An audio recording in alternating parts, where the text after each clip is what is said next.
Hi, I'm Dr. Brooke Silberhorn, the owner and chiropractor at Thrive Chiropractic in Ocala, Florida, and the founder of Faithful and Flourishing Fertility, a group designed to empower women in their health and fertility so that they and their families can thrive. When my youngest daughter, Ashlyn, was in kindergarten, we started to notice something that was really concerning.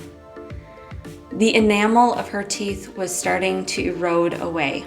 Let me reassure you, I'm not a bad mom. I make sure that she brushes her teeth and eats a healthy diet most of the time. What I realized when I inspected her mouth was that there was something bigger at play that I hadn't realized. It had gone undetected and undiagnosed for her entire life thus far. She had an upper lip tie that was preventing food and beverage particles from basically washing away from the upper part of her teeth. And that was causing the enamel to erode away because of bacteria that was sticking around on her teeth. Now, for some families, when their baby is a newborn, they have breastfeeding issues, and that is what leads them to a diagnosis of a lip or a tongue tie. But we didn't struggle there, so that's why in our situation, this diagnosis went undetected. Did you know that January is National Birth Defect Prevention Month? 1 in 33 babies born in the United States are going to be diagnosed with a birth defect, which can range from things as severe as congenital heart defects and spina bifida to less challenging issues like lip and tongue ties. What I would like to do today is share with you 4 tips for preventing birth defects in your future child.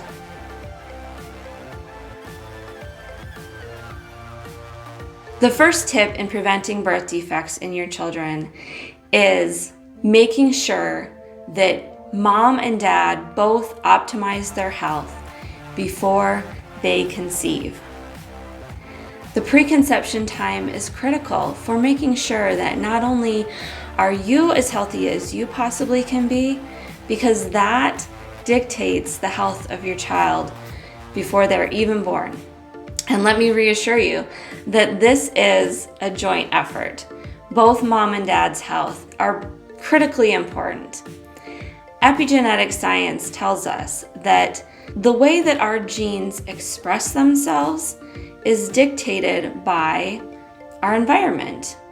The food we eat, the water we drink, the air we breathe, and so much more. We also know through scientific research that dad's genetics and the expression of their genes are essentially what imprint on the creation of the placenta, which is very critical for a healthy pregnancy and a healthy baby, and also the long bones and the teeth. So moms, don't take this burden solely on yourself. Make sure that your husbands or your partner is involved as well. The number 2 tip for preventing birth defects is to create a flourishing environment. Creating a flourishing environment involves making sure that the things you expose yourself in the external environment are conducive for optimal health, but also in your internal environment. Making sure that you are knowing and minimizing food and environmental sensitivities, and also knowing and minimizing exposure to toxins. One of the ways in my office that we find out what those sensitivities and toxin exposures are is through hair and saliva analysis. We look at your tissues from a bioenergetic standpoint to see what things are not resonating with your body, what things you've been exposed to, and what you can minimize in order to optimize your health and function. The other thing that I tell parents is to make sure that you're eating a real food diet. One of my mentors says that there are 3 kinds of food. Live food, which is alive when you eat it, like plants and things like that. Dead food, which includes animal meats and proteins.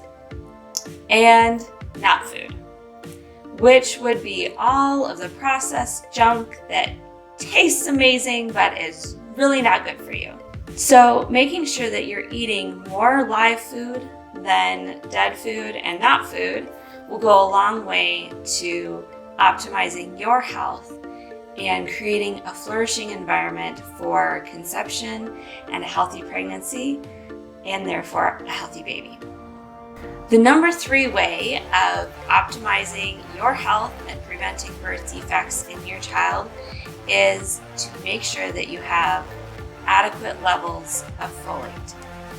Scientific research shows that reduced levels of maternal folate is associated with an increased risk for congenital heart defects and midline defects that can range in severity from spina bifida all the way to the less severe lip and tongue tie challenges.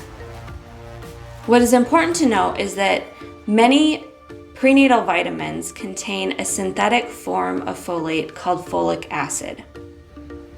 Folic acid is an inactive form that must be activated in the liver to the active form, which is called 5-methyl tetrahydrofolate, MTHF.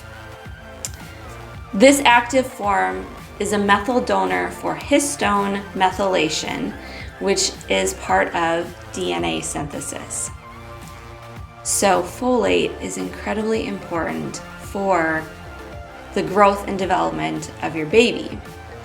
Now, there are some people who have a MTHF variant called MTHFR, which basically, in this individual, they lack the enzyme in the liver that converts the inactive form to the active form, which is why they must stay away from folic acid. The other thing to note that I find incredibly valuable for people is that making sure that your liver is functioning optimally goes a long way, even when you have that MTHFR variant.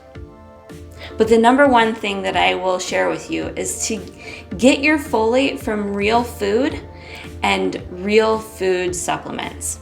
So foods that are high in folate include spinach, broccoli, orange juice, and beans. And getting a real food supplement that contains folate or an activated version of folate instead of that inactive folic acid will go a long way to prevent birth defects in your child. The 4th and by far my favorite tip for preventing birth defects is making sure that you have adequate intake of choline. Now, if you've never heard of choline, choline is also a B vitamin and is a cousin to folate. It is also involved in many critical pathways in the body, including methylation. It's important for brain development. It's involved in the lipid bilayer of every cell in the body, and it's crucial for transport of essential nutrients through the placenta. So choline is an incredible nutrient that so many people don't get in their diet. But the best way you can get choline in your diet is by eating whole eggs with the yolk from free-range chickens that you can get from your local farmer. I choose to also supplement with a choline supplement because it helps not only babies in brain development, but it helps people with brain function, memory, mood. It's an amazing nutrient. And I don't eat eggs every day, so I make sure I take my supplement. I hope that this was incredibly helpful for you today and will empower you to take charge of your health and prevent birth defects in your future child. Just a recap of those 4 tips. Preconception is a crucial time to optimize your health before you conceive a child. Make sure that you're creating a flourishing environment by knowing and minimizing exposure to environmental and food sensitivities and toxins, making sure that you're eating a whole food diet. Make sure you get a whole food supplement that contains folate instead of folic acid, and of course getting foods that are rich in folate as well. And make sure that you're getting a choline supplement and eating your eggs. I hope this was valuable for you. Make sure to like this video and subscribe to our channel to get more tips just like this. I hope you have an awesome day.